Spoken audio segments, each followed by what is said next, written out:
Hello, wrestling fans, and welcome to DSR Radio Presents the TNA Impact 2024 Award. We slay from head to mistletoe. It's festive. I like it, you know. Yes, we're being festive, and it has been a while that we've been here. Mm-hmm. You know, stuff happened. No TNA shows the past 2 weeks. There was a PLE, but I was at Saturday Night's Main Event Live. And yeah, that was about it. So we missed about 3 to 4 weeks. How was Saturday Night's Main Event Live, though? It was okay. We had the floor seats, but they weren't that great. Was there a pole in your way? How are floor seats bad?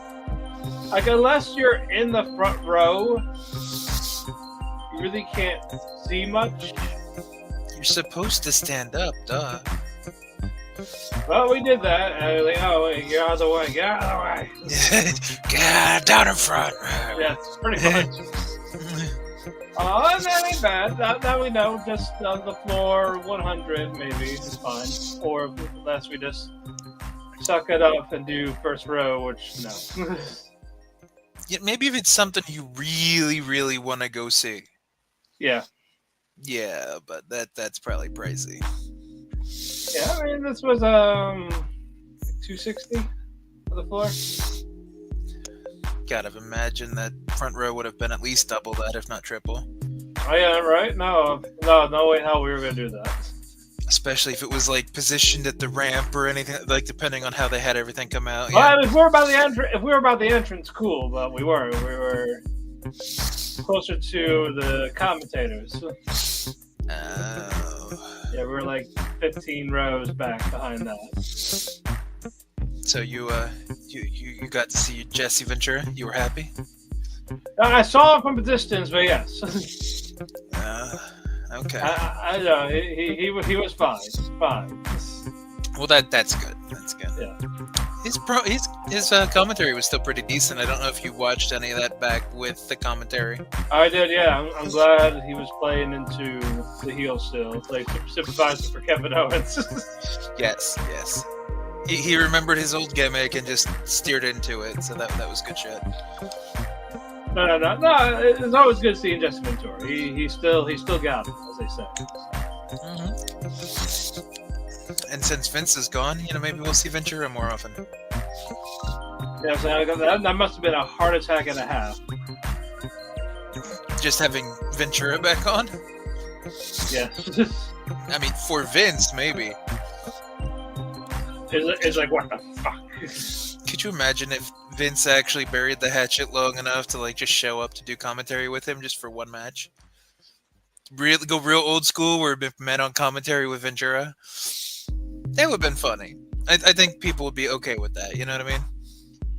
Maybe, but who knows when we're just gonna see True. Vinnie Mac. True. In any positive. Let's be fair. There wasn't a lot of positive with Vinnie Mac for the last 30 years, and he still made it okay. You know what I mean? Steroids, plenty of other adultery claims, and just devious, weird shit that he never really denied. There wasn't as much hard proof. Right. But anyway, how was your holiday, Andrew? Quiet, but not too terrible, I suppose. That's good. Kind of excited? No. This is what happens when family's not really in the area.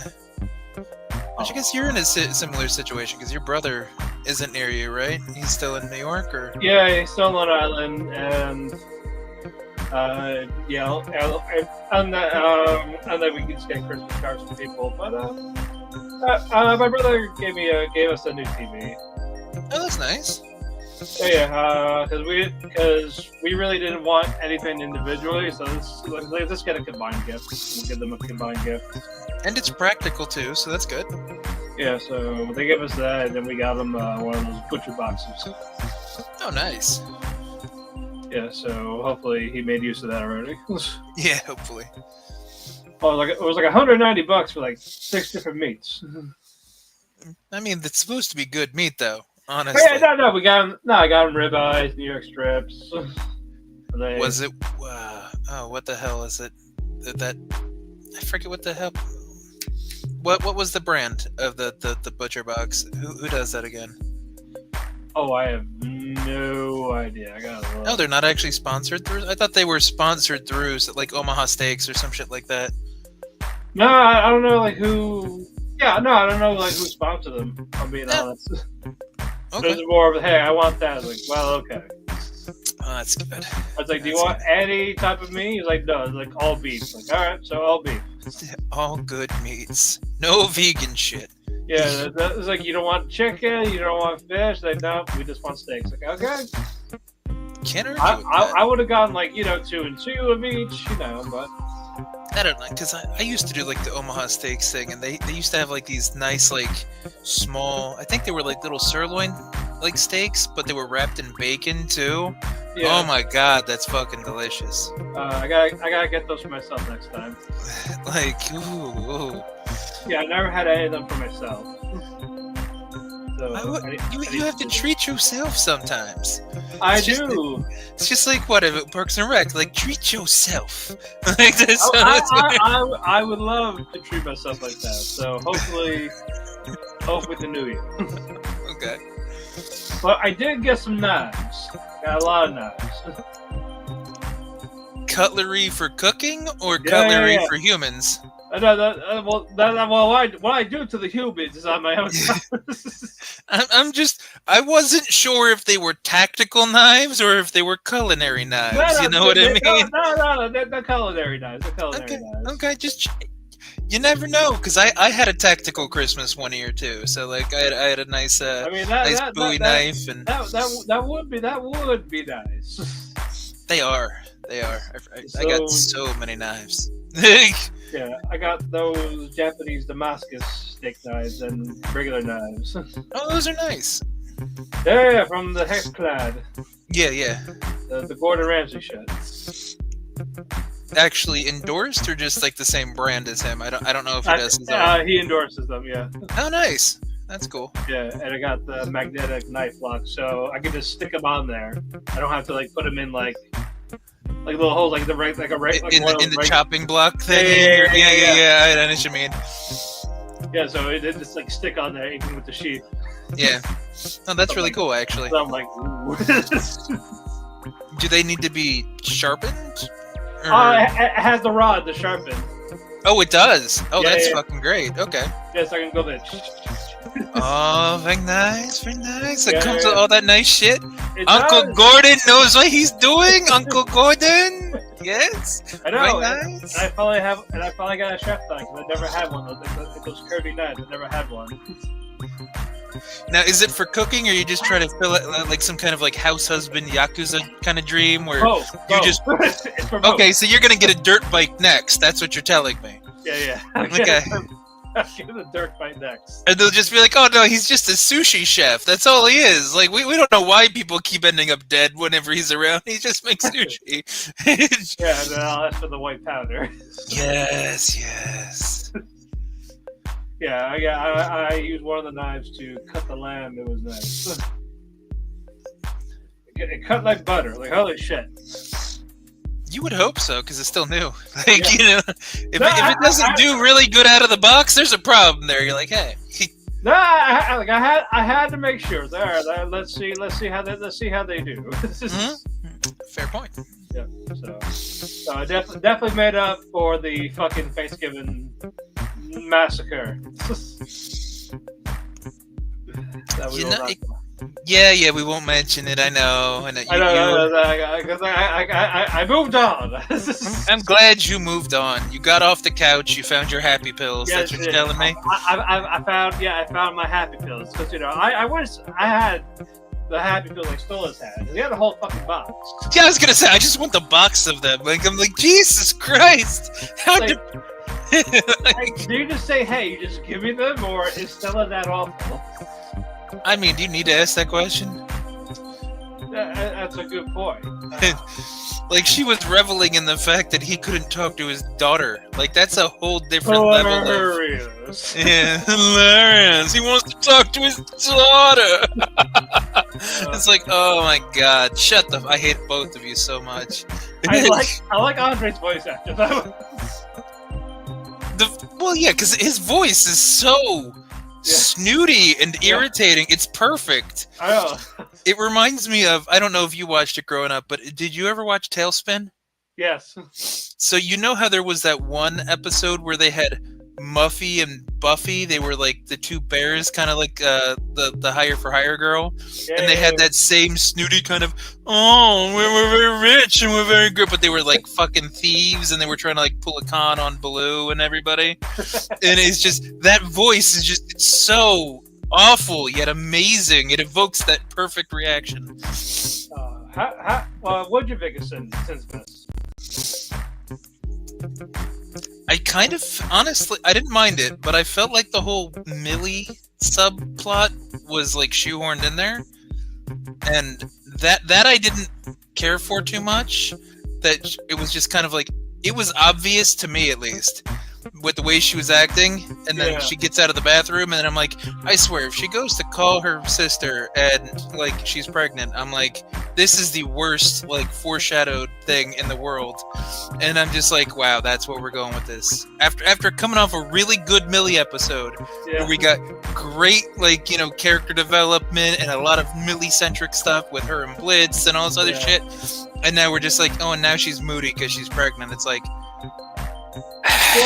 at least you're saying that instead of, oh, she cheated. Like, what the fuck? No, she did not cheat. It's just like all she knows is how to kill, and all of a sudden, shit. Now I'm not gonna be able to do the one thing I'm good at. Well, and that's probably also playing on her mind because Moxie likes that about her, that she's a murder hobo. But now she won't be able to murder hobo because she's going to be pregnant. So that's probably why she's concerned. Just like, I get people that think she cheated. Do a job, or just how Moxie's going to react. And hell, I'm sure Moxie wouldn't want his dad to know, and I'm sure he'll find out. Well, yeah. So I understand why people think she cheated, because the way she reacted, if it was normal people, is the way somebody reacts when they cheated. And got pregnant while cheating. You know what I mean? but they're demon spawn from hell. Yeah, but they also can't handle people being happy. It's like, oh, what's the catch? There's no such thing as a happy couple. I mean, look at Stolas and Blitz. People love them because they're miserable. It's relatable. They're depression incarnate. I have happy pills too, and half of my family doesn't like me or talk to me. Perfect! I relate so well to these characters. I have never had antidepressants. That's a lie. No, you self-medicate. With the weed and edible, sure, but I'm talking about like the actual prescription. Oh, you've never been prescribed antidepressants, so you get to check that off your bingo card. I've never been on antidepressants. I would like to. I thought about it. I love how you framed that initially. You'd be like, I've never been on them. Dude, you drink, you do edibles. You'd be like, I've done crack, but I've never done Adderall. What the fuck? Okay. I kind of want to buy it, but no, I had social workers and my therapists. So they couldn't give them to me. My therapist said no. So I went to the drug dealer in the alleyway. He said yes. Easy answer. It's like, we don't do those here. Like, why? It's like, why don't you? I want to know what they feel like, damn it. I want to know. Will they make me happy? That's a fantastic question. Too bad there isn't like a test drive for like antidepressants. Just like, here's 5. See how they make you feel this week. Also, I am not going to tolerate Octavia's slander. Fuck you. She's justified with how she feels. What? She's justified because she's a teenager. Well, yes. Okay. I'm just kind of framing it. If she was a fully formed adult, the way she's acting is not correct. But because she's a teenager, that's fine. Well, she's a teenager, and Stolas never talked about the situation. Because she's a child. Yeah, because all Octavia knows is that my dad cheated. Yeah, but so that's what I mean. From the child perspective, yeah, I think she's validated. But when she gets older, she's going to realize, all right, that was impulsive and stupid of me. Yeah. Somewhat. Also, how was your Christmas? I guess mine was all right. A little quiet. Yeah. You seemed like you had fun with yours and your knives. I had fun with the knives, and then I got high, and then I ignored everybody. And then you had more fun. Yes. Okay, there we go. Exactly. The way it should be. That's fun. It's the good ending to, and then the and then I got high song. Yeah. Like, instead of like missing your job like interview and forgetting to clean the fucking floor or whatever, you'd be like, I cooked dinner, then I got high, and it was even better. But I feel for Octavia again. As a kid, it's just her perspective of how she sees Stolas. Because if you look at season 1 of Hell of a Boss, you could Stolas was definitely in the wrong for a lot of stuff. Like, only one of Bliss Perception and turning around in season 2. Because we know how he was with that. Yeah, I mean, that's why I say from a teenager perspective, she's validated. Because he ignored her. There was that whole episode where she went up to Earth to see the stars because he had his head up his ass and didn't remember a promise he made to her. Yeah, because he was so busy on the divorce. Correct, because he was just distracted. And as adults, you realize, all right, that's legit. When heavy shit's going on, you get distracted. You kind of get tunnel vision. You forget little things. But to kids, that hurts, and they remember it. Yeah, because as kids, you're thinking, is it your fault that your parents are like this? Correct. Because that's how I felt when my mom and dad got divorced. I get that. I thought it was my own doing. Mm-hmm. No, I get you. So that's why, like I said, I think Octavia is validated because she's portrayed as a teenager. Yeah. If she was portrayed as an adult, not so much. Yeah. But I feel like, she's definitely gonna need time. I'm kind of glad it was resolved, but just like that. Oh, it gives Stolas something to work towards too, because even he's kind of realized that now he has to attack life from a different perspective. Yeah. Also, I really like the song for Octavia. It was okay. Yeah, not really my thing, but like it wasn't bad. I wasn't mad at it. You know what I mean? But it was still a nice callback to the "You will be okay," but like "I'll be okay" type of thing. No, I get that. So, yeah. And Stolas' voice actor was great. Like, I'm poor now. that was a great reaction. And just him answering the phone. IMP! Yeah, we could kill that guy. Yeah, we can kill the fucker. Come in. Kill that asshole immediately. Come in. And then like close enough. Okay. Yeah, and then the client talking about the situation, exactly what happened, what Stolas did. Yeah, I just like the visual gag of him like slowly sinking further and further in the chair, screaming like an owl. And then Blitz is just like, maybe it's not that bad. Maybe there was a reason. Okay. Yeah, and he couldn't move a desk. Yeah. But I still love that. Like, what the fuck? I'm so fucking stupid. Yes. So his delivery on everything was just great. No, it was. It was a bad episode. Like I said, my only negative takeaway was the Millie plot line, because that just, it felt shoehorned and kind of stupid and easy to see. And I'm like, really? But I guess they had to give her something for season 3. But why does everybody have to have kid drama? Season 1 was Luna and Blitz with drama. Season 2 was Octavia and Stolas with drama. Now we're gonna have Mox and Millie with baby fever or baby drama? Like, what the fuck? Why does everybody need drama around children? Oh god, it's gonna be that Zootopia comic. You know the one. Oh god, no. It's gonna be that. And then season 4, Luna's gonna have to have a litter of puppies or some shit like that because it's always gotta be kids. No, it's gonna be Striker. some shit. Oh, we're just gonna shoehorn in a side character. That's what it is. Yeah. Maybe he'll die finally. Who knows? I think he's kind of like one of those beloved asshole characters that I don't think they're gonna kill off. I still miss Norman Reedus voicing him, but Edward does a nice job. I kind of wish that Ozzy and Fizz, yeah, I kind of forgot what his name was for a second. We're in the season more because like they were only in the one episode kind of recently. Yeah, they were in episodes 6 and 7 for that mid-season finale, and then giving Bliss that giant strap-on dragon dick. Yeah. So I kind of want to see Fizz's reaction to Ozzy, like, "Hey, why didn't you say anything to Satan?" Yeah. Or I'd like to see Ozzy maybe try to help out Stolas a little bit on the sly. You know what I mean? Like something, yeah. I'm hoping. Yeah, I was hoping like for something because because Fizz was texting for help, like, "Hey, do something," and he didn't do anything. Like, "Hey, what the fuck?"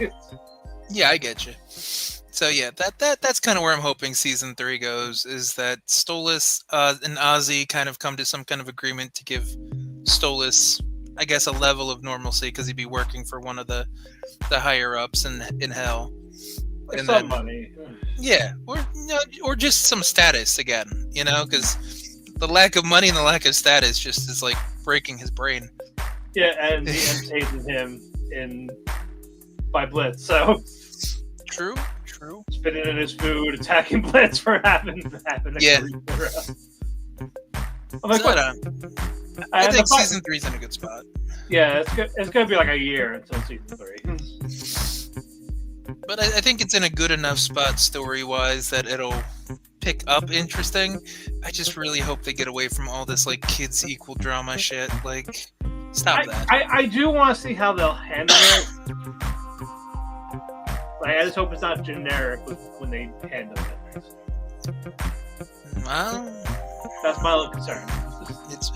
Millie stories are hit and miss, so I guess we're gonna find out. Yeah, and also that was so satisfying seeing Stolas punch undressed like that. Yeah, that was still fantastic. Like, he was just talking shit and just gets punched out of nowhere. Like, he couldn't lift the desk, but he could lift this giant icicle session.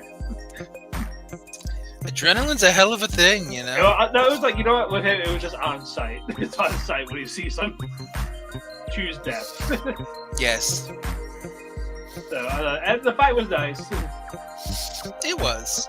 It was. And they were finally uploading hell of a songs on Spotify.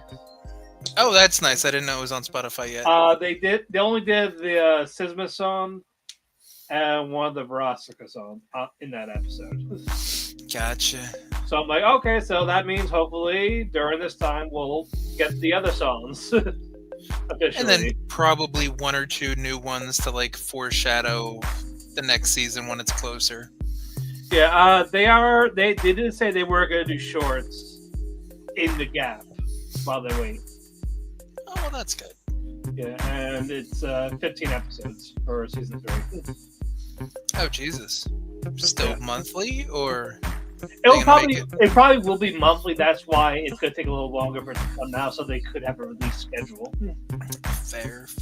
Which I get. You don't want like one here, then randomly 2 months, and then a month They're and a going to half, try to and get then 2 years out of it, technically, if you think about it, because they'll probably do like a mid-season break, like they did this year. So they'll do like 7 or 8 episodes, a couple months of a break, and then the other 7 or 8 episodes. So they'll almost get 2 years out of what they're doing. So that's a clever way to space it out. Yeah, so I can see it like end of the year or like January 26th. True. Around there, and probably around like I know Has-Been's coming close soon for season 2, and that's gonna be fun.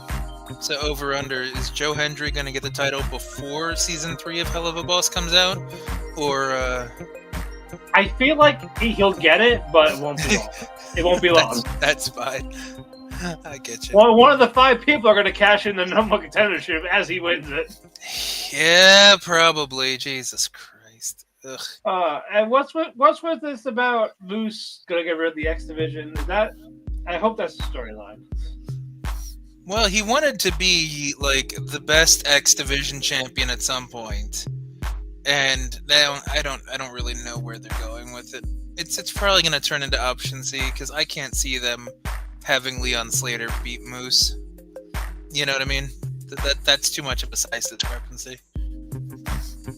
Right. Moose would have to get shot at close range by a shotgun just for Leon Slater to have a shot. Yeah. How would you feel if they got rid of the X Division? Would that hurt them drastically if they did? Ew, completely. The X Division is what put them on the map. Exactly. So, like, I'm hoping, like, it's a storyline, not just, oh yeah, we're actually getting rid of it going forward. Like, what is it? Nash tried to get rid of the X Division in, like, 2005. Remember the Vanilla Midget comment and how he kept challenging, like, the entire X Division at different points in time? And his special move was, like, this fucking somersault. Yeah. Fucking somersault. Mm-hmm. It was good character work. Nash was great back then. I do love those vignettes with the doctor and all that. Oh, the Paparazzi Productions vignettes? Like, tell me what you see. Warrior. My heart after you broke it. Yes. It's like, Warrior, how is that Jim Hellwig? Say, have you ever had a lethal injection paired with the fire element? I actually never. Thanks for asking. So, all that fun stuff. But, guys, yeah, we have those shows, but we have awards. We do. Yes, because ours are cooler, and we have cooler names. We like do. Our Gianni Valleta Award, and ours. You got a question that you definitely want to look at before we go into the awards, before we go too deep into the wrestling. Yes, yes, this is a wrestling talk. I've heard an anime called Yandere Dark Elf. I have. That's going to come out in April. It's on your short list of things to watch, isn't it? It might be. I might add it. What do you mean might? That feels like the perfect thing that you're going to at least watch an episode or two of. You'd be like, Psycho Elf bitch? Thank you. Sign me up. A dark elf, mind you. A dark elf. Even better. Exactly. So that's perfectly up your alley right there. That's the one like a cringe isekai show. Oh, okay. That's why I don't want it to be that. As long as it's not that, then I'll give it a watch. But guys, what if it's like an Elfen Laid type thing? Elfen Laid? Oh. If they actually go that route, holy shit, I would watch. Yeah, you'd be like, this is the best thing. I feel like it's gonna be a silly rom-com. That would be great if they like kind of lull you in with the first episode of silly rom-com, and then they like slap you across the face with Elfin Lead. What was that? What was that one? Was it Sugar Days or something like that? Sugar Apple Fairy Tale? Oh, I know what you're talking about. I forget the fuck it's called. Yes. Where it kind of flips the script. Happy Sugar Life? Something. I know it had sugar. I think something sugary. Happy Sugar Life, it was. Okay. Yeah. All right, yes. If it goes that route, I'll go, all right. If it goes that route, the Madoka Magica kind of route, where they take like a subversion kind of concept, that'd be cool. You're just like, oh, it's a cute magical girl thing. And then the one gets decapitated. And you're like, oh, this is different. Okay. You keep going. Yeah. Or it's like where like a main character dies like 3 episodes in. Like, but he's the main guy! What the fuck? Oh, let me see if I can find this. Yandere L. Let me read this synopsis. Where are you? Where are you? Where is she? Where is she? Did they take it off? It's like, I swear I saw it. I swear. Yandere Dark Elf, she chased me all the way from another world. That's the full title to this fucking... Oh, you found it. Okay. Why are they all like fucking 10 miles long? Come on! Give me normal titles. It's the light novel way. I hate that. Well, yeah. I do too. Like, I miss when things were just like Full Metal Alchemist. Yeah, comedy, fantasy, erotica. Hinata did it. Hinata did it. He got reincarnated into another world, took up the mantle of hero, and slew the dreaded demon lord alongside his party of fellow adventurers. As a reward, he's returned to Earth to resume a normal life. Or it would be if it wasn't for the fact that his dark elf companion, Mariabelle, decided to travel to Earth to come live with him. Now she uses her arcane talents to ward off any potential romantic rivals and capture Hinata's affection. Okay, so it's just Tenchi Muyo with magic. Well, with dark elves. Yes. Okay. And it's apparently more seinen oriented instead of shonen, so that's nice. That it should take a slightly more mature approach to it. Yeah. Hopefully, it just won't get dark. Maybe it will. You never know. Hopefully, I would. Seinen walks that line sometimes, and it does say like romantic comedy, but you can be funny and fucked up at the same time. Look at Evil Dead. That's true. I love it. And it's upsetting that my spouse does not like Evil Dead. What? We are talking the Bruce Campbell ones, right? Yes. How? But why? I put it on during Halloween night, and they said this was stupid and silly. And that's the point! They don't shop smart. S-smart. No, I didn't get that far. Just Evil Dead 1. Like, I couldn't... Oh, you didn't even get to Army of Darkness? I didn't get to Evil Dead 2 or Army of Darkness. They didn't like the first one. Like, The first one I can almost see because it's very low budget, very campy. Yeah. Try to sway them with Army of Darkness. Army of Darkness is kind of standalone-y. You know, you can get away with not seeing the first two and just seeing Army of Darkness. Right. You should try that one. Yeah, maybe for next Halloween month.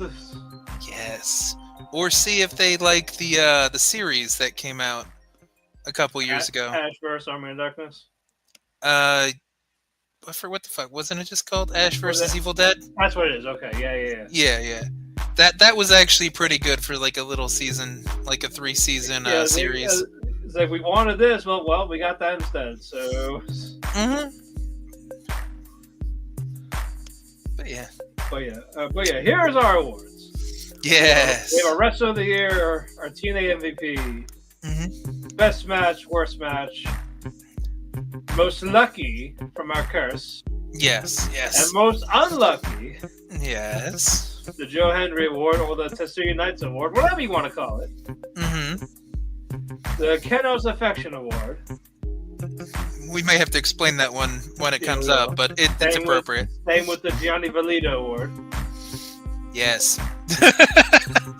And our favorite off topic, and then our hot take of 2025. Yep. So some normal awards, some weird ones, you know. Yeah, because this is what we do, because half of it is us bullshit. That's true. And all of this is bullshit, so it's on brand. Everything is bullshit! Yes. Well, anywho, what award would you like to do first? Oh, what award would I like to do first? You know what? Let's start with something positive and then work through the negative and the weird. Okay. What was your favorite match, TNA match of the year? Oh, there was a couple. I will say that.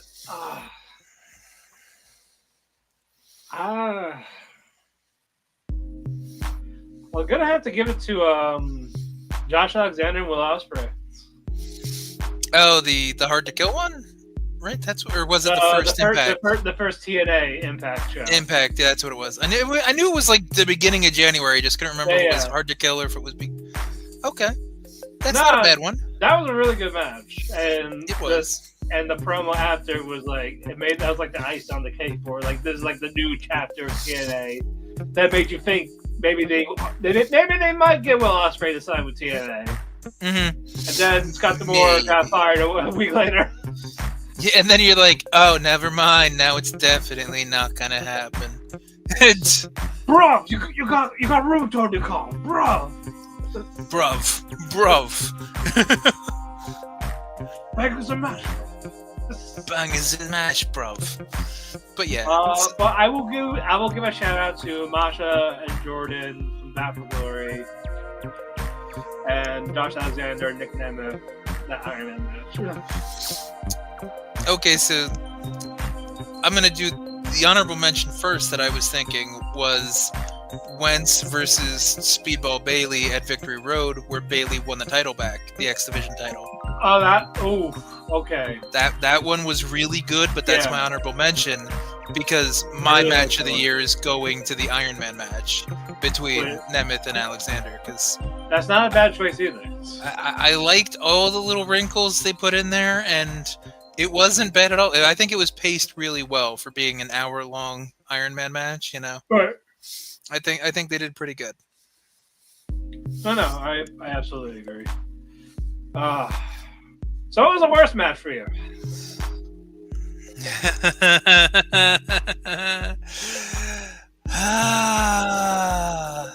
Anything and everything involving Khan and PCO. Which one? Which all one? of it. All of it. Mostly that fucking. Oh, what was it like? Is it Monsters Ball where they kind of had to fucking act like they were deprived of light for 24 hours? Yeah. Oh my God. It was just that whole thing was like 2 months of stupid on stupid on stupid. Like, where's Randy Orton when I just need him to call something stupid? Like, holy fuck, that was bad. Yeah. God, I'm mad at that. Yeah, I think that one is also gonna have to be my worst match. Yeah. I mean, like, we hated the Khan and PCO storyline, and the matches weren't good either. So it's just... and the fact that one ended in a fucking DQ. Yeah, and I guess the other one... Yeah, what the... It just ended in, like, a no contest or something like that, and I'm like, what the fuck is this? I'm like, why? I don't know. But fuck all of that. Yes, every bit of that. Fuck everything involving Khan and PCO. PCO had a bad year when it came to matches too. Like there was, oh fuck, who was the match? I think it was a pre-show match, or maybe it was like an early on one of the like Emergence or Slammiversary, where he like got concussed doing his cannonball to the outside, and Steph was still on the outside with him. And he was like real fucked up and had to like finish the match real quick. and it was just like plotting and slow. Was it against Rhino? Maybe was that who it was against? Like, there've just been so many bad matches it all blurs together for me. Hold on. Let's check. Let's check Mr. PCO. You said it was a pay-per-view? It was, and it was. I think it was like first. Well, Hard to Kill is a 6-man tag. It might have been the Emergence one. Hold on. Not Under Siege.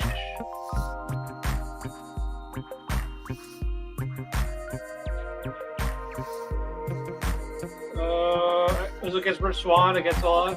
Shira. It was against Shira at Emergence. That terrible fucking match. Oh, that's right. Yes, you forgot about it. And I just like, who was it against? He had a bunch of dumb fucking matches. Yeah, some ham and eggers.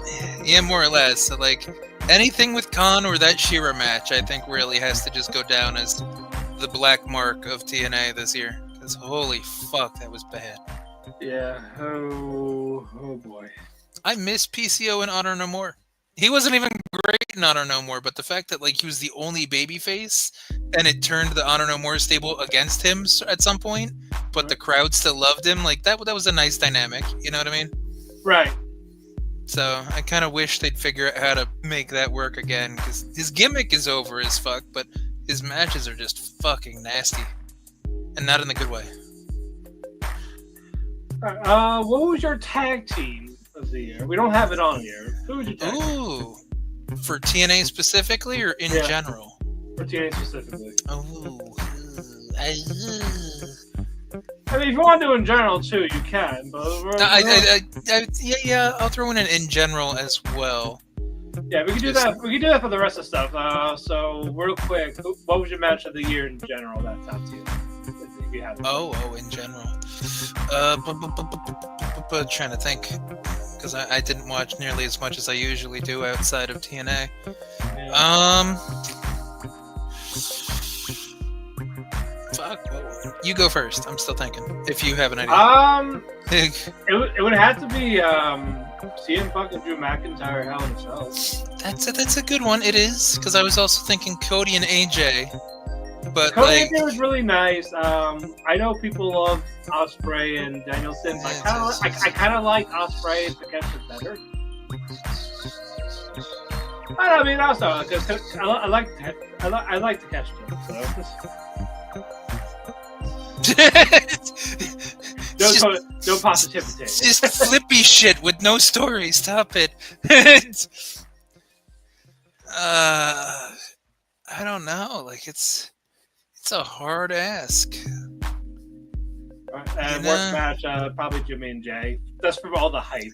Yeah, that was flat as shit. I agree with you there. I feel like it was a. Damn it. I think I'm gonna just. You're keeping Nemeth and Alexander? Ooh. Who was it? Fuck. Gunther. What was his? Was it Gunther and Sheamus? Was that what I'm thinking? For WrestleMania, or was it Clash at the Castle, or was that Mania? He fought Sammy at Mania. Because didn't and a clash of the only time they fought this year was King of the Ring. Or maybe that's it, because that was kind of like around that weird time. That was on Raw. That was on Raw. Yeah, holy crap. Yeah, the King of the Ring match. But yeah, his WrestleMania match was Sami Zayn. Yeah, I'm a little indifferent on Sammy stuff, but I did kind of really like Sheamus and Gunther. Yeah, you can't go wrong with them. No, you can't, because it's like the best work. I'm trying to think, because Priest always botched his matches against anybody. So Priest's whole run, if you look at it from a match quality perspective, was pretty terrible. He carried himself well as a champion, but he just choked in almost any match that mattered. So it's hard for me to put anything with Priest over. You know what I mean? Right. But yeah, I think Gunther and Sheamus, I think, was surprisingly really good. And then Gunther and Orton. Shit, Which Gunther one, and the Orton. Berlin? Yeah. Okay, so let's say the that's Saudi probably one where I'm was kind of flat. Yeah, no, I'm just trying to think through it, and like, Gunther and Orton, in Berlin. Yeah, that's probably where I'd go with it. Okay. I haven't actually had to like think about that for a while. Yeah. So I'm just like, what matches did I watch and what did I actually like? But yeah, I'll give it to Gunther and Randy Orton. Okay, now we need tag team. Now we need a tag team. So let's see, for TNA, I'd have to give it to ABC. Not just because of the feel good for the fact that Chris got hurt. The year they had. But it's hard to deny the year they had. Yeah, because he didn't get hurt until the end of the year, really. So there's like 10 other months where they were the face of the division, even when Motor City Machine Guns were still around. Like they had that the 3-match series with Grizzled Young Vets for the half a sandwich that the Grizzled Young Vets were in TNA, and they had a couple match against the Rascals and System and Motor City Machine Guns. So yeah, I think ABC wins it for TNA for me. Where are you at with it? No, I agree with ABC. I like Rascals, but I think ABC did more. Rascals also had a weird moment in time where there was a lot of singular things going on with I know them. that was the problem because I think that's what was preventing me from picking them. That's fair. Yeah. If that wasn't, then probably for sure. But the fact that they had other stuff going on, mostly, especially Wentz with the single stuff. Oh, Wentz and West. Yeah. That was like a whole thing. Plus his little X Division run. Yeah, for like 2 weeks. Yep. Okay, so then who's your tag team in general?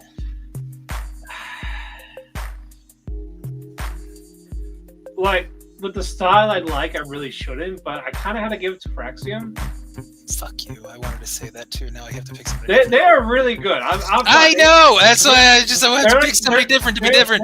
They have been one of the best random pairings since the bar. That's a fair point. I can't really argue with that too much. I was like I know they keep hinting breaking up. Like, I really don't want them to. I don't disagree. Yeah, like, and their tag team matches again, like, you are usually the best part of the shows. True. Yeah, damn it. Fraxium was gonna be my answer too. Yeah. Now I'm really trying to grasp at straws for another answer. I don't have one right now. I really don't. Unless you watch All Japan, it would have to be the Saito brothers, but no one really beats them for those belts. They're still undefeated. And nobody really watches All Japan anymore. I know, exactly. So, yeah, man. Yeah, that's really it. Like Outrunners, no. No, yeah, come on, no, that's a fucking joke. Yeah, FTR, they kind of killed me, especially Dax. Yeah, no, their mouths got in the way of even trying to enjoy their fucking wrestling. Private Party, sure, but at the same time, it's like you waited so long to push them. Yeah, the Guns, I feel like that would just be like Homer bias, so I'm not gonna say the Guns. Yeah, and Bucks were annoying. I mean, they're always annoying. I know, but they killed their own momentum with the stupid. Oh, we're gonna show the live footage. Yeah, we're mad at FTR because they didn't pray with us or whatever. Shit. I agree with Fraxium. Trying to grasp at straws for his second one. I'll give a little bit of credit to the War Raiders. Because we didn't know that Eric was going to ever come back after that bad injury a couple years ago.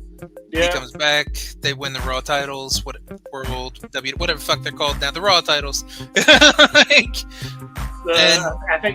think this is on just Raw. They're like the World Tag Team titles. Yeah, I forget which one's WWE and which one's Raw. Raw has World, the regular one. SmackDown has WWE. But I'll give it to them because it's a feel-good story. They're not quite the War Machine that we used to know at the moment, but they could always get back to that. They still move well enough. It's not like they lost the step. It's gonna take a bit. Yeah, so I think the feel good would probably be them Or I can even give a little bit of shine to the Irish Airborne. You know, You know, Finn and JD. I probably could have picked them if they actually fucking did stuff as a team after getting those belts. I mean, they do stuff as a group at least. You know what I mean? Yeah, but I mean, like, dust them as a tag team, like with the belt and all that. Because Finn and Damien were fun as a team. Because Finn kind of protected Damien whenever he had those weaknesses. Finn was part of it, but Well, they're also the classic kind of tag team pairing where it's a little guy and a bigger guy. yeah, So they the work little well guy's together. the worker while the big guy cleans house. Exactly. JD and Finn, they're both little guys doing cruiserweight DIY Motor City Machine Gun stuff, but it works. They're fun. Like, you know, Judgment Day, for as memey and campy as they've been, they haven't been bad. I've enjoyed most of the Judgment Day stuff. And Carlito's a fun idiot. He is, and He's Dominic's just an idiot. Yeah, he's got to learn Chinese. God damn it. That was still one of the best racist, stupid things he said in a while. Like, he's just, I don't know what she said. I gotta learn Chinese. The fuck? Okay. All right. Best knockout. I think we both agree it's George. There's not many choices. Yeah. Argument could be made for Masha, but she had to. Her momentum was kind of late in the year. Like the last couple of months, yeah. It's like she was in like MK Ultra, then she was in that bullshit and team with Alicia. Ash got derailed midway through. Yeah. Ash had momentum for a while, then the gimmick got stale. As soon as she fought for the belt, they're like, okay, no, we're good here. Yep. And then Zaya hasn't really gotten out of first gear yet, Brookside. So even if I am appreciating her wrestling more and her aesthetics more, like, she didn't really do much of anything last year when it came to that. Well, who's your favorite female overall?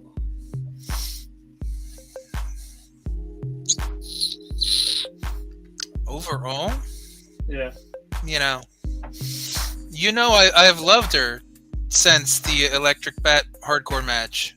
So, chicken salad, gives you fuel. So it's Tam time. Tam Nakano. You thought I was gonna go EO with the fucking exploding fucking bat, didn't you? Yes. No, Yes. Tam Nakano, motherfucker. Put some respect on that name. Put some respect on Tam. I mean, she's a two-time, World of Stardom champion, which is tied for the most reigns for that belt. Nobody's had the red belt more than twice. Yeah, well, yeah. Well, let's try to think who else. EO, they kind of. I think EO had it twice, and Mayu maybe. I think Mayu was once. I can't. I'm not sure if it was once or twice for Mayu, but I know she's tied with most reigns at 2, which is. Oh no, Mayu had 2. Okay, but it's a little crazy to think that the most reigns for that belt is 2. It's. Only 3 people had it twice. EO, Mayu, and Tam. Yep. See, Tam's in rarefied air right there. She's right there with the icon of Stardom and fucking EO. So that's good company. It is. No. I can't knock that. So now, who's your in general female wrestler of the year? Because we know how much you love women's wrestling, and you're such a connoisseur. I am a connoisseur of the fast forward button. Yes, you love WoW and Glow and just hours upon hours of women's matches. It's great. Yeah. No, it's still EO. I love EO. I mean, it's hard not to love EO. You know what I mean? No, she had a hell of a year. I never expected her to get a pep push in general. Like True. a women's belt on the main roster. Or even have a big WrestleMania match. Yeah. So, not really a hot take. But between these two, who do you think is going to have a better career in WWE? Stephanie Vacher or Julia? I think long term, Vacher. Yep, I agree. I wasn't sure if you were gonna Like go NXT, Julia. NXT definitely Julia, but I think main roster Victoria.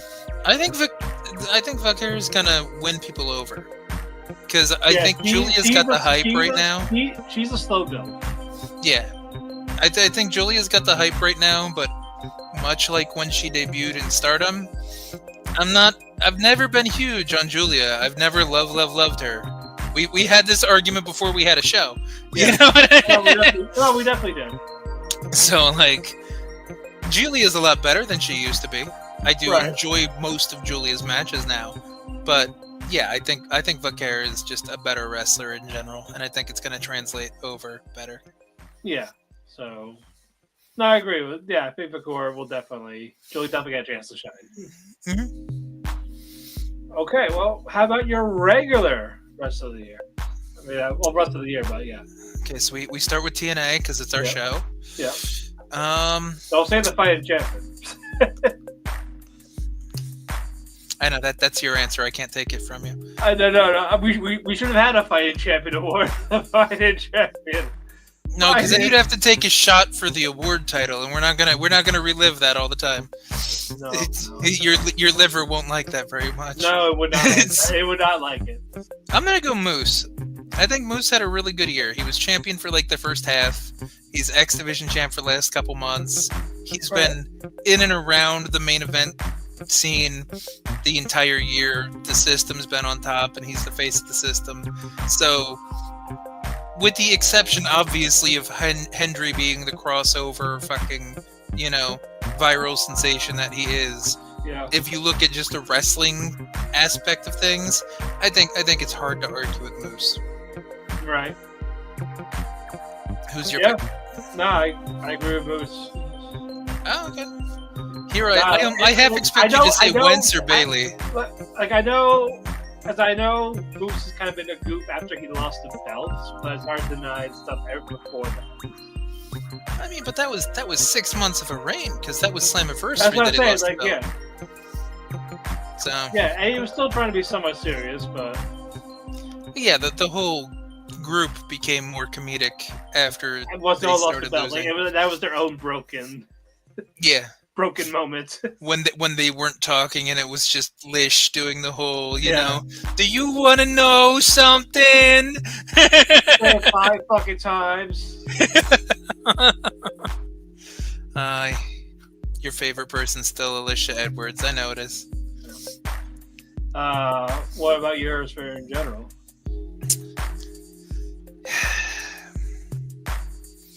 In general, I will have to give it... Crap. There's a couple answers, and that's the hard part. It's just trying to wrap my head around who had exactly the better year. Would you like me to say mine? So yeah, you do that. Go for it. I'm gonna go with Drew McIntyre. Wait, really? I think he definitely evolved himself as a character. Really? I thought you were gonna go Punk if you were gonna pick anybody from like that major story angle. If Punk wasn't injured and we saw a little bit more of him involved, I probably would have said him. But because the character of Drew, his promos, the more aggressive he got, I think there's everything involved in that. Like, I have to give him props. I agree with you. I'm not really arguing it. I just didn't expect you to say Drew. That's why it kind of took me by surprise. But yeah, close would have been Gunther, but definitely, again, Drew evolved more than Gunther. Mm-hmm. I don't argue with that one. Yeah. The whole, like, I pray for this moment that it happened, like, after, like, Punk got injured. Yes. I was like, holy shit. And then just the trolling. That was so good. Like, going to Mindy's Bakery. It's like, oh shit, it's closed on Tuesday. But yeah, that's the character we're with this top notch. Oh, great. What about you?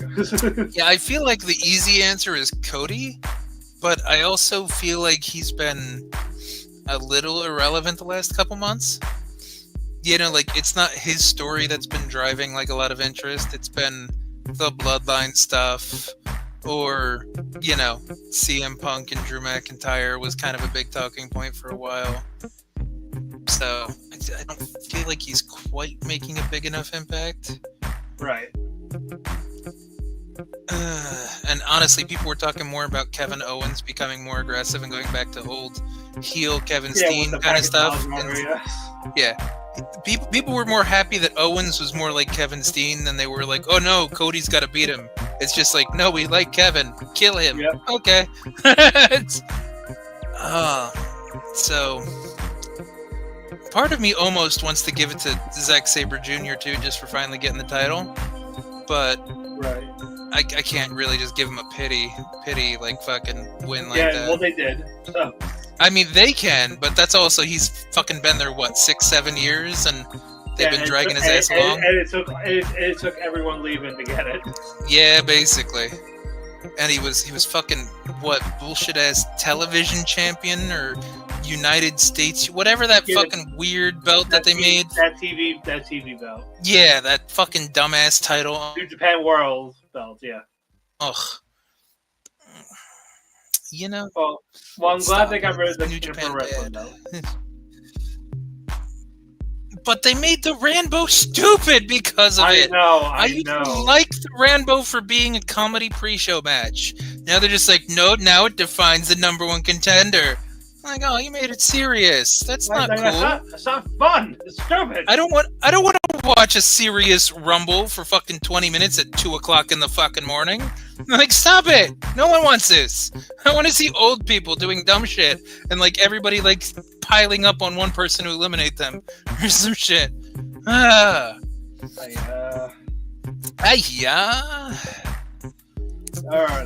But yeah, I still have to pick somebody.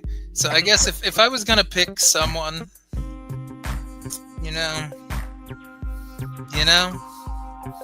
I'm gonna go Dominic Mysterio. Yeah, fair. I like that. Yeah, he didn't win a title, but you can't tell me that Dominic Mysterio didn't like drive a lot of those stories. Oh yeah. Between Damien, Rhea, Liv, Judgment Day stuff in general, R-Truth comedy looking for Tom and Nick, but he can never find Nick. Like. With Penta coming, he might be the Nick Mysterio for him. Oh shit, that's a good answer right there. I wonder what Pentagon looks like without his mask on. If they could pass off Dominic and Penta as siblings. How do you feel about him going to Raw, apparently? I'll believe it when I see it. Because I'm pretty sure we've seen Penta and Phoenix in AEW. Yeah. I remember what he was like in TNA. He needs NXT. Like, if I'm being honest. Right. He does not wrestle the American TV facing way very well. No. He gets exposed, especially if there's things going on in the ring and he's supposed to be like powdered and selling outside. Right. He doesn't do that. He literally just like lazes about or walks around until he has to jump into the ring for his timing cue. Like, watching him is terrible when there's a camera that's around him when he doesn't think there is.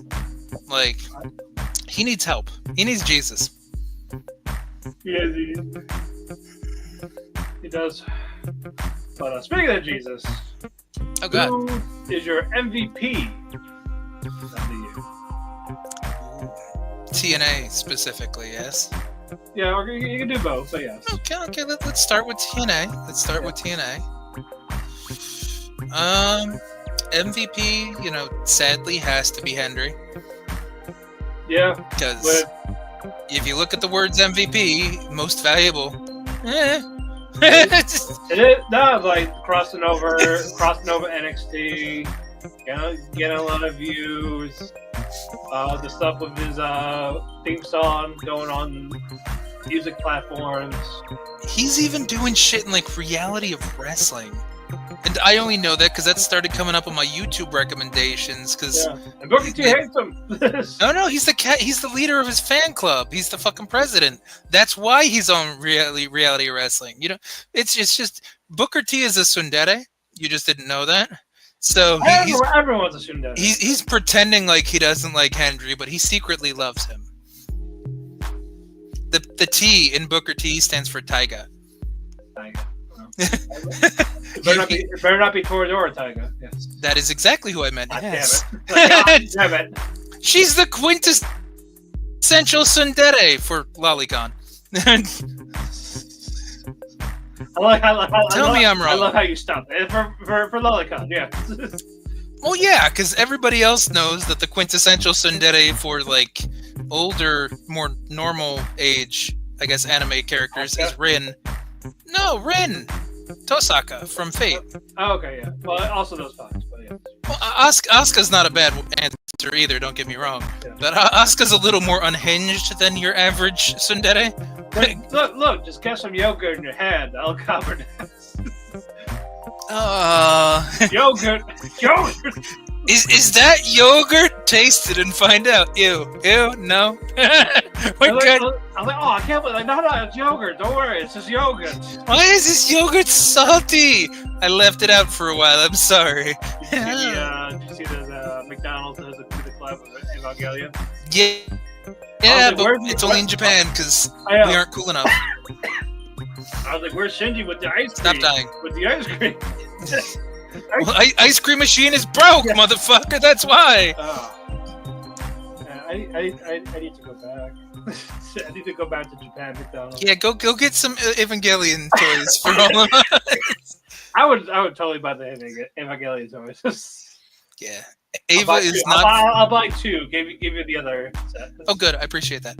Yeah. So yeah, Ava's not for children in America, and there's so many adults that just don't get it or think it's pretentious that I understand why it didn't come over to American McDonald's. Like, they didn't see any kind of crossover appeal in that, I'm guessing. They didn't understand the vision. Normally they don't. They never do. That's kind of the whole point behind Evangelion. Well, who was your MVP overall then? MVP overall, I'm going to go with probably one that you're not going to go with, and that most people won't go with, is Tavion Heights. I can see it. Because he made a big splash in Noah. He was fun in TNA. He's doing good when he gets chances in NXT. Like, between him and Dempsey, like, those are the two guys that people talk about the most in No Quarter Catch Crew. And when you're impressing, Japanese veterans like Marufuji and Sugiura and all of them, and they like you and gave them a move. Yeah, let you take a move or a way to bump something, whatever it was. I forget exactly what it was, but when they like you enough and you have enough respect to ask them for it, and they say, "Yeah, go for it." It's like, you do it better than I do, so go ahead. Yeah, that's impressive if you ask me. Yeah. He's. You get to pick now. You get to pick. Are you gonna pick somebody obscure? Because I went for Tavion now. And we don't want to play nice. Come on. Go into your bag. Go into your bag and pull out somebody. I Obafemi. Okay. That's not really a stretch for you. Or Jacob Fatu. These are just people that sometimes you forget their name and say daddy instead, isn't it? I do. Okay, so I do. But I think more Jacob Fatu. No, he's great. No, Fatu is fantastic. Like, even when he botches, he'll sell it like he injured himself. Which that's perfect. Yes. And then it's even better when he's running on a booted foot. Yeah, and you think it's actually legit, like, holy shit. But even if it is slightly legit, and he's doing that kind of shit with a boot on his foot or any kind of injury, that just makes him look crazier and more perfect for that gimmick. Yeah. It's just like, oh, he doesn't care. Like, you could shoot him and he'll keep coming at you. Like, he's the fucking Terminator. Like, stop it. Yeah, just when he talks, the facial expressions, when he does his little prayer, I love you, Solo! Yeah. I love you! Get you a man that loves you as much as Jacob Fatu loves Solo. Exactly. And not, what are you even doing? Yeah, I know. That's true love right there. Yeah. If you're not that, I don't want to hear it. Be gone. This is the kind of devotion I need in a significant other. Jacob Fatou. Now let's go on to our next award. Let us do our favorite off-topic. You can start this one. You know, I like our How the Boss Talks. I figured you would. That's why it's just like I wanted to make sure one of us brought it up, but I didn't want us both to just be like, yeah, we're done with this. We're good. Keep going. No. We usually do a little bit of a deep dive in the episodes, the good, the bad of it. Oh yeah, because I think what have we like understanding the other character's perspective of certain things. Oh yeah, I mean that's how we started this show off, because there was just a well-timed last episode right before we, a couple days before, but before we went on for this at least. Yeah. So I think what I'll do, just because I agree, Hell of a Boss has been probably my favorite tangential thing to talk about that wasn't wrestling or wrestling adjacent, but slightly wrestling adjacent. I'm gonna go with Queen of the Villains. I think that was fun. I love that series. Talking about that was fun. It was nice to see old late 70s, early 80s Japanese Joshi that I know we're not super familiar with, and I don't think anybody that isn't like a wrestling historian would be familiar with, really. So like it was nice to get that kind of vibe, and the fact that a lot of the major points they took weren't too dramatized and were actually very close to the real events. Yeah, especially with when they did that hair versus hair match. Oh yes. That fucking riot. Like that's how it actually was. Mm-hmm. But it didn't show that Dump actually got stabbed at a bar. Yeah, everybody likes to refer to what was it, Vader's riot at Kurikan. Yeah. But nobody talks about this one with Dump and Naga. Yeah, that. Oh my god. Huh? We could see that match, but with the Vader Inoki, we really can't see that match. Yeah, that's true. But like, we only have photos. I find it funny though that like Vader Inoki is like memorialized as like peak Korakuen riot. This is why they don't have like cushions on the seats anymore. Yada yada yada. But then you look at Dump and Chigusa, and people are just like, we don't talk about that. She got stabbed afterwards. We don't talk about that. They tried to murder her in her bus. Who cares? What the fuck? Multiple death threats. Vader Inoki, they threw pillows and chairs. Okay? Yeah. Dump got attempted murder often. What's worse? Pillows? Murder. Pillows? No, we talk about pillows. That's what we talk about. We don't have a Heatless sleep sponsor, so. Oh, we should call that Mr. Pillow Guy. Doesn't he still do like those bad commercials at 2:00 in the morning?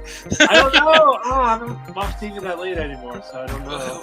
It was like, does he the one that does the purple pillow? Is that what the fuck it was? Maybe. Oh, fucking.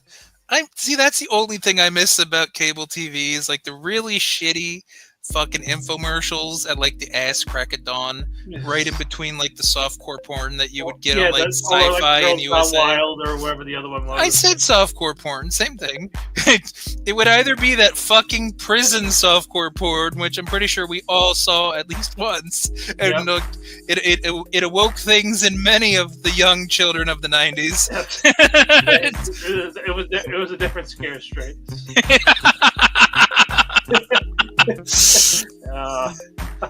See, and that should be the Republican platform right there. We need to get porn back on USA and Sci-Fi. At 4 o'clock, from 4 to 6. From 4 to 6, so you can go from 6 to 12. That'll keep you straight. There you go. We figured it out. That's the new Republican platform. All right, we're done. We send it. We figured it out. We're done. Boom. Okay, next award. the Gianni Valleta Award. Yes, we're in the world is Gianni Valleta. Yes. Yes, basically, and we didn't know how to describe the war, so we came up with obscure appearance. Nobody knows why they showed up. Random match, but here we are. Yup, and they may become our mascot of the subsequent year if they continue to just randomly show up for no fucking reason whatsoever. And who was that for you? Who was my random... Like, no one knows why, but here we go. But he's just like, here's a match. Brian fucking Kendrick. When did he show up? Noah. Oh, yeah. He challenged for the... Oh, yeah, that's right. About the fucking match a couple weeks ago. I was trying to think of TNA. No. We're going to do the TNA version. I thought we were doing the world version and the TNA version. Oh, no. And I wanted to start with the world version. World is definitely Kendrick. Yeah, because, like, who asked for that? Who wanted that? Fucking Brian Kendrick. A heavyweight title match, mind you. I know, and it was terrible. So it's just like... Oh, that was almost a worse match. Yeah, it's like, why are you here? Go away! So yeah, so that's the where in the world is. So there's our random world nod, Yeah. And then for TNA, when it comes to just random fucks that showed up and left,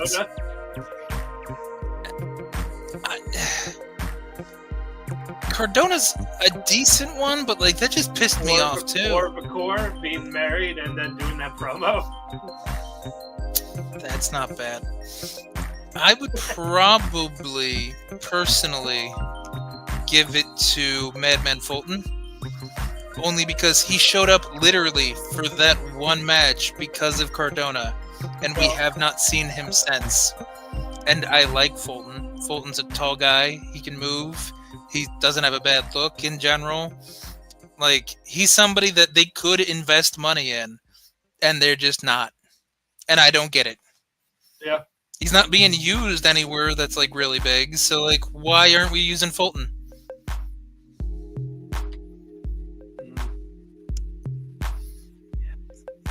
Are you gonna go Cardona since you brought him up? I was gonna do Bakor. That's not a bad answer too.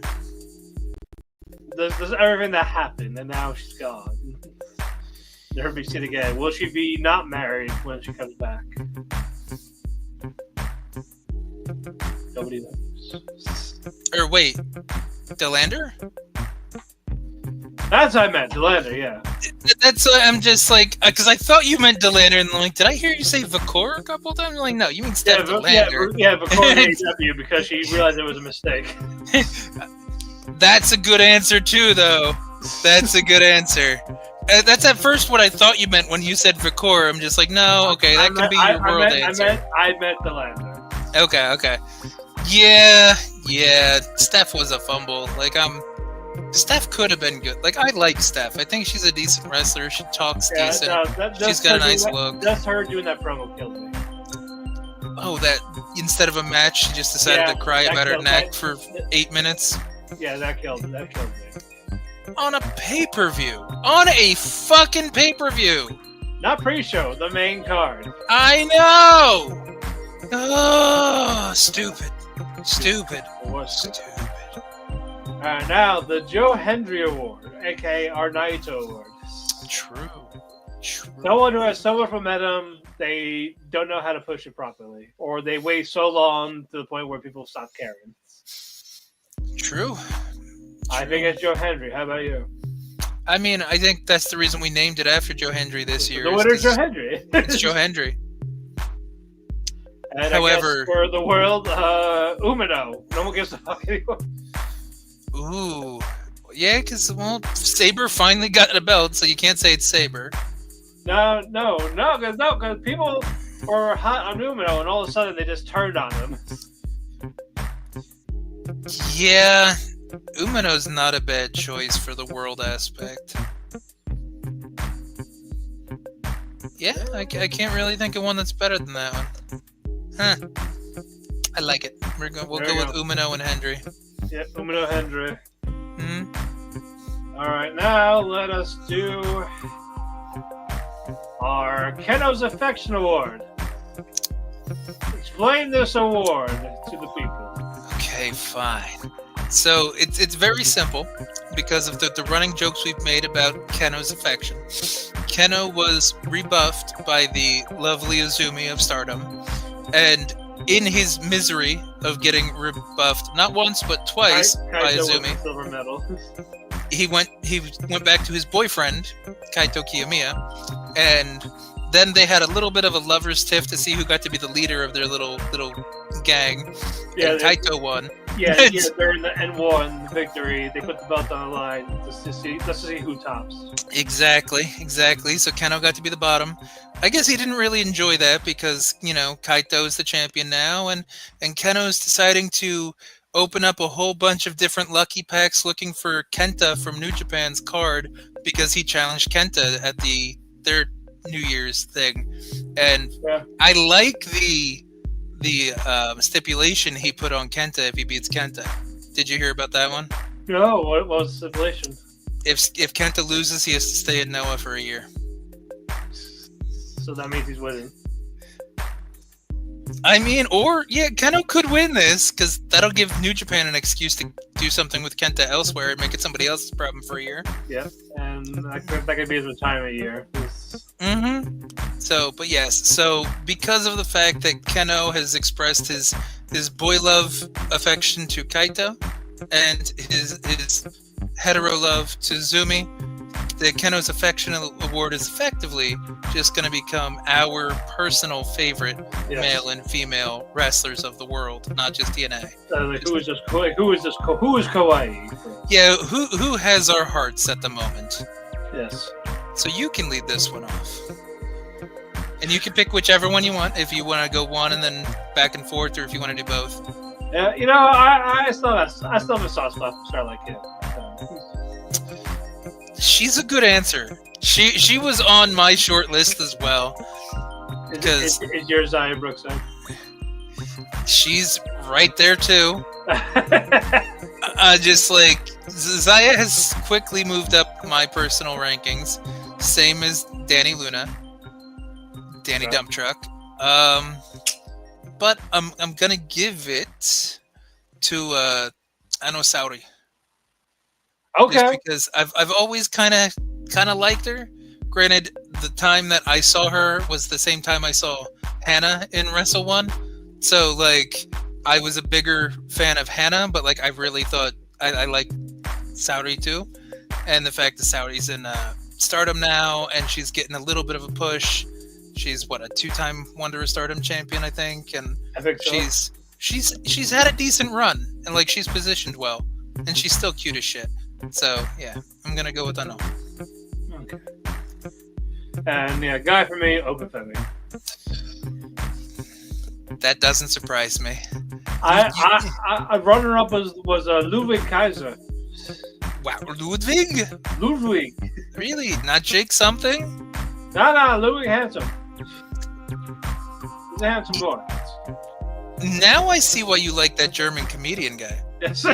Oh no, I would totally fuck Mario. It's totally making sense now because I'm just like, Ludwig is not my style, so I'm just like, but nah, it's starting to add up, yeah. Yeah, you kinky fuck you. I see what you did. I am the kinky fuck, yeah. It's the accents that gets it for you. I see, yeah. Exactly. Very punctual, very German, very good. I have 2 third texts. Yeah. I have 2 third texts. So I think for me, when it comes to male wrestler, huh? Kenoh. No, he's not really my style either, though. That's the sad thing. So him being rejected is just. Maybe it's justified. Notice neither of us blamed Izumi for the rejection, so we're just like, we get it. Good on you, Izumi. I think when it comes to male wrestler, I've had a soft spot for Hammerstone since MLW, and if he could just stay healthy, his wrestling would finally validate some of the affection. but I think I'll still give it to Hammer. Hammerstone, okay. Mm-hmm. Oh, I can see that. Alrighty, let us go with our next one. Our most lucky. From our curse, yes. For those who don't know, yes. You explain. We have been. We will bring up a lot of random wrestlers, celebrities, anything. Mm-hmm. And within the span of a month or less, we hear from them again. Like they return to wrestling, they retire, or they die. Yes. Again, that's gonna be for another topic, but I already know who mine for that the bad end of that curse is. We'll get to that in a bit, but who do you think benefited the most from us? I mean, I think the winner of most lucky has to be Shinsuke, because we started talking about Shinsuke before he was announced on his return to Noah, because it was a while since we saw him. Before he returned as the Ronin in WWE. Yeah. Before he beat LA Knight for the US title. So now so like it's hard to argue with Shinsuke because Arisa Nakajima retired right after I talked about her. Yeah. She went on her retirement tour or announced it. Yeah. Yeah, and then who was it Nene Takahashi? Was another one? Who was the one that you brought up that started to retire? Was it Mako? Was it Satomura? It might have been Satomura. That's because she's also announced her retirement. So did Nene Takahashi. Yeah. Oh good God. We can't pick Joshi. We have to be like fucking all Japan women. We can't talk about women over 30 years old. Dump showed up at Dragon Gate last month. True. Dump did show up to that. Chigusa showed up to Noah because she was in that Rambo for the Noah title, the women's title, the inaugural one. Koki one. Didn't Kota Ibushi fight her? That's that. Kota Ibushi fought Chigusa? I know he fought Joshi Legend in that tag match. I mean, maybe it's Kota. I wouldn't put it past him. I've kind of ignored a lot of what Kota did after he broke both his ankles in Noah. It was him, Leo Isaka, and Takumi Iroha against Chigusa Nagayo, Masato Tanaka, and Tyus Alexander. Okay. That was marvelous. Makes sense. Yeah, it was marvelous. That's why I don't follow Marvelous super closely. I got another for the Gianni. That's not Ibushi. Nakajima from Bleach. Wait. The Gianni Award, yes. Nakajima is in GLEAT now? He's a champion there. Oh God, it's Wrestle One all over again. He's gonna kill GLEAT. He's the Lidet UWF champion. No, he's gonna kill GLEAT. Stop it. So there you go. After he lost the Triple Crown, he took a break. We thought he was going to go to WWE, but no, he joined GLEAT. GLEAT. Nakajima, why? Someone fish his phone out of the harbor or wherever the fuck he threw that in that one weird fucking promo he did. You know exactly what I'm talking about. I know, but I'm like, my goodness. GLEAT. Ugh. But no, Nakamura benefited the most. Yep. I mean, I guess Gianni Valleta's probably the second most successful because we randomly brought him up and apparently he got work in Dragon Gate. Well, apparently he's been showing up before we mentioned him. But we didn't know about it. I know, we didn't. That's why I couldn't count it. I was like, that's why I didn't want to count it. I think we should still count it because we were very, very, very obliviously ignorant to the fact that he was working in Dragon Gate. Because I'm just like, we haven't seen him in like 4 years in All Japan. Where the fuck did that man go? Oh, he's in Dragon Gate. That explains why. He's the Italiano Brody. No, Malton. He's from Malta. Yeah. The madman from Malta. Well, we talked about most lucky. Who was the least lucky? We apologize to Akebono. Yeah, actually, Akebono was mine. I just wanted to bring up Hustle, and I think we were talking. You know what it was? Yeah, we were talking about Muda. We were talking about the dark days of All Japan. We were talking about the dark days of All Japan, and then we spun it into Muda because it was during the times of the vignettes of the great Sayaka. Yeah. I think his daughter that he found in the fucking mountains. Spray mist in the woman's vagina. Yeah, in Hustle, and then we're just like, and then it became Akebono. And it's just like, oh, and then it's like, and Akebono dies. It's like, oh shit, we did that. Yeah, that. We're sorry. And Sid. Yeah. We didn't talk about Yoshie, so that's good. We didn't kill him. No. We mentioned him after. Yeah, our big pink boy, like, you know. Yeah. Our sweet pink boy. Our sweet pink boy, yes. I think those two were probably the worst ones, not counting the retirements, because Ogawa retired, then Nakajima. Yeah, fucking Rat Boy. I'm still mad about Rat Boy retiring. The real goat. The real goat, yeah. They don't get better than Ogawa. I know. I've seen that video. I figured you did. And you sent it to me, and you're correct. Oh shit, that's right. I did send it to you. And you were like, hear me out. Watch this first, and then you'll see. This actually is kind of correct. I'm like, I can't fault any of that. Mm-hmm. Yeah, I'm like, damn. As soon as I watched it, I'm just like, I knew you would like it, because I'm just like, he's not really wrong. It sounds silly when you say Ogawa was the GOAT until you put it in perspective, and you're like, no, he kind of is. Yeah, shit. Yeah. And our final award, our hot take for 2025. What is your take for TNA in 2025? Well,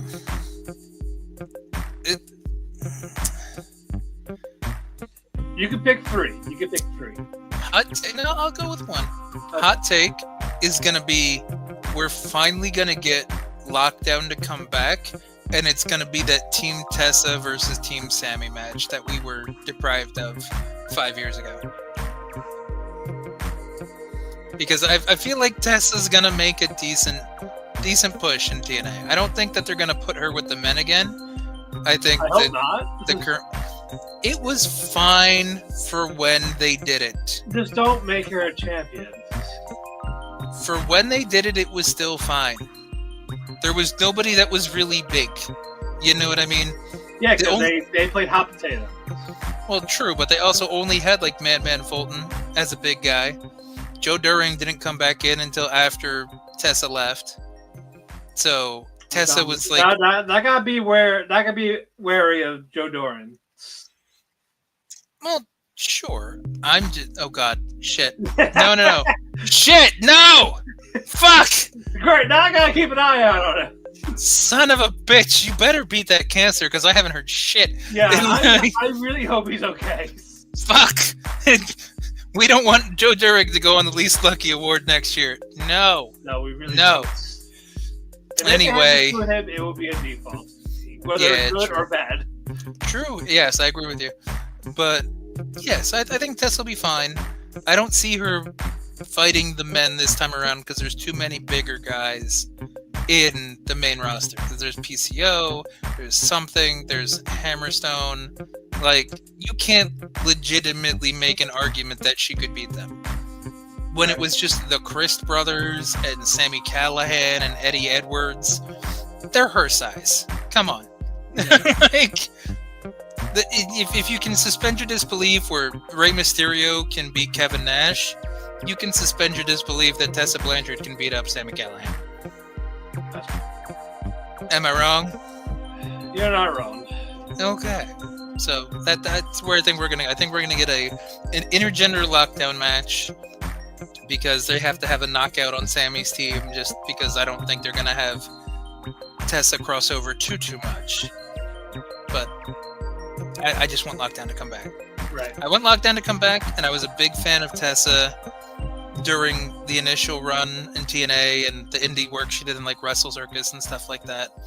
So, as a worker, I'd like to see her come back. I'd like to see her evolve as a person to be just better and easier to deal with and really be on a road to a solid second chance. And give me Lockdown back. You took away Hard to Kill, brought Genesis back. Give me Lockdown back. You want TNA fucking pay-per-views?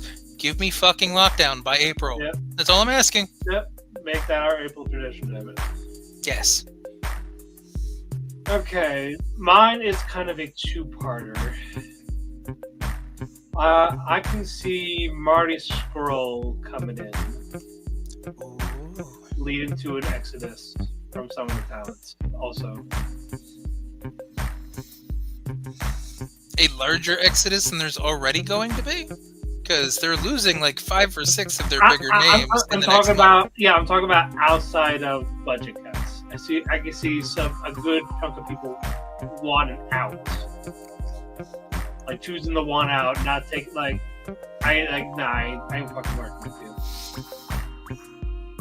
So who do you think, if you had to name a name for this hot take, who do you think is going to be the biggest name that would just put their foot down and go, if Marty's here, I'm not? That one I don't know, but I do see people leave it in general. Cool. Moose is there till he retires, so he ain't gonna count. Yeah, he's also signed until what, 2028 or some shit like that? 2029. Okay. Yeah, and he said that was his last contract. So. I mean, he's not super young. He's in his mid to late 30s, I think. It's too late for him to be a WWE guy. Look at the guns in LA Knight. You can't say that. If Jordan wasn't already leaving, I would have said her. Yeah. But she's already leaving. Where do you think Nemeth is going to stand on that?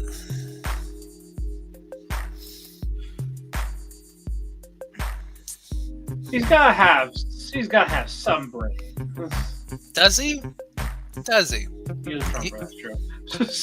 and he went after Sonny, when Sonny wasn't hot anymore. You know what? No, he might say. He might team with Marty Scurll. That's gonna work. He's like, this is my new best friend.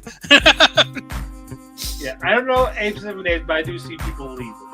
No, that's fair. I wasn't sure if you wanted to throw out like a name, if you saw like something. I said, it would have been Jordan, but she's already leaving. True. But you're bringing people that Black Fist. The first Tessa, now Marty, no. I'm sorry, no. Fuck off. Yeah, we talked about it a little bit, a month ago when Marty was in that random indie match in Canada.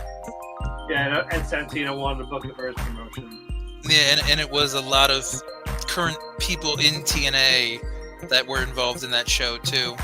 Whatever that was called, like Destiny Wrestling or whatever. I feel like they're using Tessa as a test to see how she does for a few months before bringing in Marty. That's a big difference, though, because we talked about that a couple months ago. Like Tessa being a racist asshole when you're 20 and you're trying to be edgy. It's the same thing as if you said shit like on Halo chat when you were 18, right? Or on Xbox. Like, are you a shitty person or are you just being an asshole? So like, she's almost 30 now. So as long as she realizes what she said was wrong, she made her apology, she moves forward. That's a big difference than just frat boy bullshit. Did she apologize? According to everybody in Mexico, yes, yeah, including Conan. To Mexico. But no, I think how do you say her name? La Rosa Negra, or I forget exactly how you say her name, but you know who I mean. The wrestler. She's Spanish, so like she only had to apologize to her. She doesn't need to apologize to Chelsea Green. You know what I mean? Just because Chelsea didn't hear it or see it doesn't mean it didn't happen. She's been in WWE for the last however many years. So like if Rosa says it's fine, then it's fine. And according to things I've read, and even Conan has said that it sounds like it's gotten squashed, which he would know. Like, no matter what your feelings on Conan is, like, if there's been buzz in Mexico, he'll spill the tea. You know what I mean? Right. But if he says things are good, I believe that things are good enough, and that there's been olive branches extended, you know, that she's trying to make a difference. Yeah, so we will see how that goes. Oh yeah, no. If she's still a piece of shit, she's still a piece of shit. But like, Right. what she did, I think, deserves a second chance more so than what Marty did. At least she's not a sexy star. True. That's just reckless and ignorant, and Oh yeah. physically hurting people is a little different than just And being going, sorry. Yeah. Showing no remorse, taking liberties with somebody else's body when they trust you is way different than saying a bad word. Yeah. I think we can all agree with that one. Yes, and shitting on your phone. Or taking a shit with the phone out. Like, oh god. Are we talking about Sexy Star or Randy Orton? I was talking about Tessa. Oh, that works too. Okay. Well, Shotzi just sells it, but Tessa just does on the phone.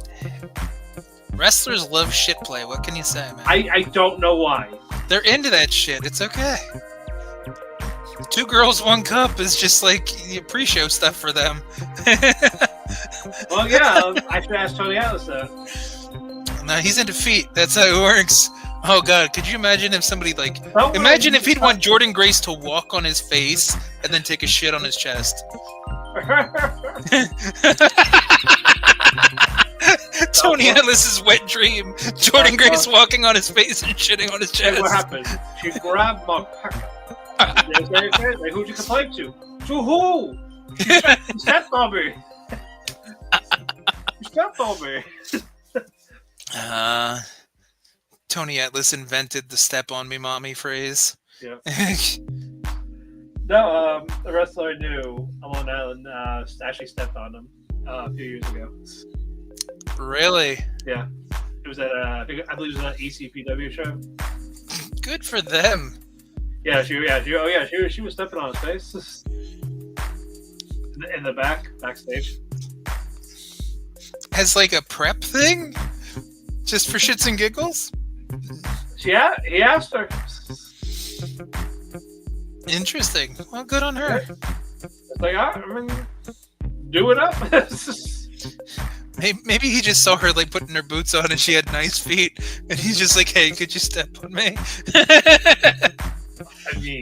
I mean, you've been to plenty of cons. That's a thing. Oh yeah, happened to my buddy Dragon Con. I was about to say, I didn't think it happened to you. No.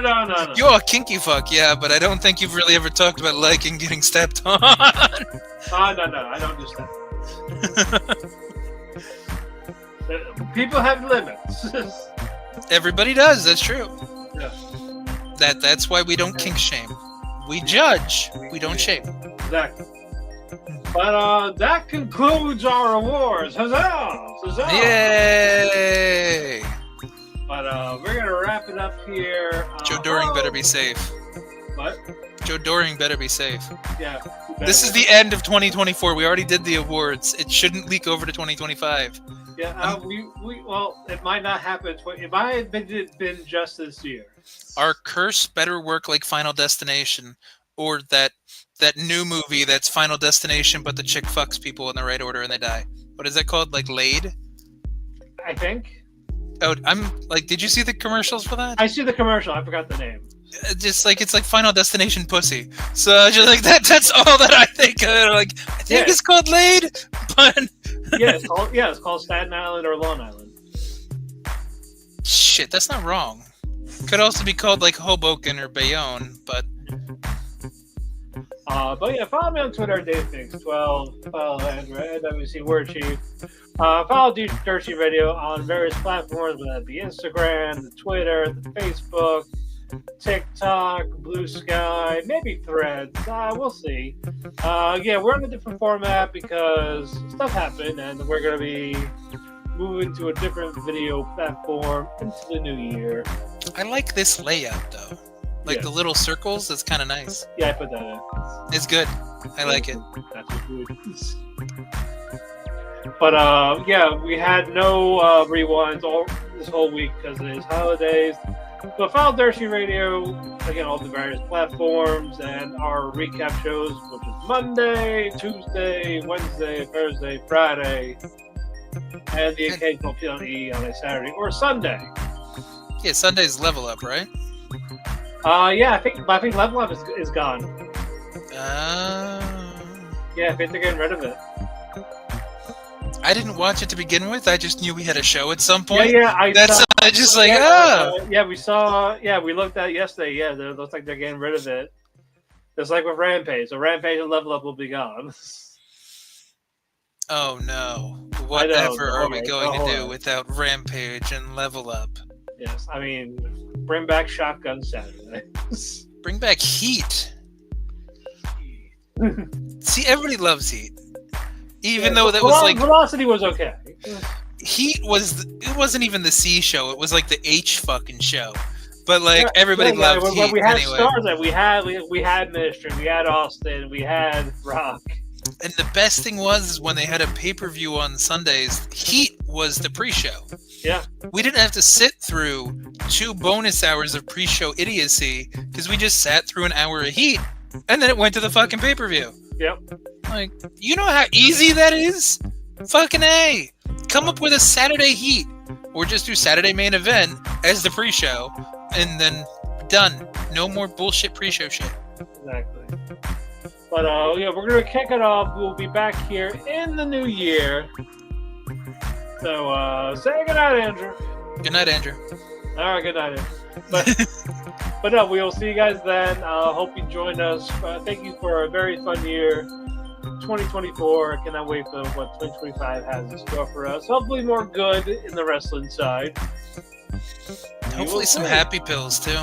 Happy pills. I got Scola to say, who's your doctor?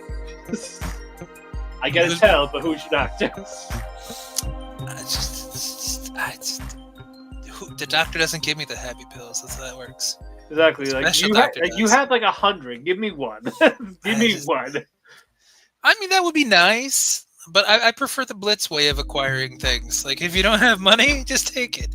Yeah. That's fine. Oh, what was he eating at the end? That just made his eyes go wide. Yeah. It looked like it was cold. That's to warm up his body for him. Yeah, it could have been. I'm not really sure. They are immune to fire. Yeah, that was interesting. I wonder if that's going to come into play at some point. Because I would just burn shrooms like yes. Yeah. After that, I need to get high. Same, man. Same. I mean, yeah. I mean, after everything that happened, maybe I'll put that off till tomorrow though, because I still have work tomorrow, so I don't want to wake up groggy. Yeah, but we'll see you guys then. Thank you, everybody. Good night. Happy holidays. Happy New Year.